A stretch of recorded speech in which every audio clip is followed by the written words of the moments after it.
இந்த ஸ்வீட் பேர் வந்து பிச்சு போட்ட மிட்டாய். வீட்டிலே ஈஸியாக இதை எல்லாருமே செய்யலாம். இட்லி மாவு இருந்தால் போதும். உங்கள் பாட்டிங்க கிட்டலாம் கேட்டிங்கன்னா அவங்க சொல்லுவாங்க இந்த ஸ்வீட் பற்றி. இது ரொம்ப ரொம்ப ஈஸி. இந்த கருப்பட்டி மிட்டாய்னா அது வந்து ஜாங்கிரி மாரி சுற்றுவாங்க.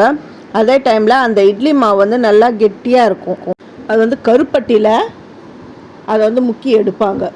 இது வந்து வீட்டிலே இருக்கிற இன்க்ரீடியன்ஸை வச்சு தான் சட்டுன்னு செய்யுது. குழந்தைங்க வந்து ஸ்வீட் வேணும் அப்படின்றவங்களுக்கு சட்டுன்னு இதை வந்து செஞ்சிடலாம். ரொம்ப ரொம்ப ஈஸி. நான் பைப்பிங் பேக்கில் பண்ணுறேன், அந்த மாதிரி விடுறேன். நீங்கள் அதெல்லாம் விட வேண்டிய அவசியமே கிடையாது. சட்டுன்னு ஏதாவது அப்படியே கையில் கூட எடுத்து அப்படியே விட்டுடலாம். இந்த பிச்சு போட்ட மிட்டாய் வந்து அந்த காலத்தில் ஸ்வீட்ஸ்லாம் கடையிலலாம் வாங்க மாட்டாங்க. வீட்டில் என்ன இருக்குதோ, இட்லி மாவு எது இருக்குதோ சட்டுன்னு எடுத்து செஞ்சுடுவாங்க.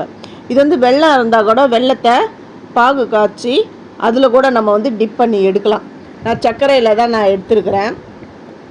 இது செய்யறதுக்கு 2 நிமிஷம்தான் ஆகும். ரொம்ப ரொம்ப ஈஸியாக இருக்கும். அதே டைமில் கிறிஸ்பாகவும் இருக்கும், டேஸ்ட்டாகவும் இருக்கும். இதை நீங்கள் செஞ்சு பாருங்கள். எல்லாருமே இந்த ஸ்வீட்டை பண்ணலாம், இந்த மிட்டாயை பண்ணலாம். இதை வந்து இந்த கிளியரான வீடியோ வேணும் அப்படிங்கிறவங்க என்னுடைய சேது சித்ரா கிச்சனில் போய்ட்டு பாருங்கள். நல்லா நான் கிளியராக சொல்லியிருக்கேன். இந்த பாருங்கள் எவ்வளவு இப்படி ஜூஸியாக இருக்குது பாருங்கள். நல்லா கிறிஸ்பாக ஜூஸியாக. இதை நீங்களும் உங்கள் வீட்டில் செஞ்சு பாருங்கள். உங்களுக்கு பிடிச்சிருந்தா உங்கள் ஃப்ரெண்ட்ஸுக்கும் நீங்கள் ஷேர் பண்ணுங்கள். தேங்க்யூ.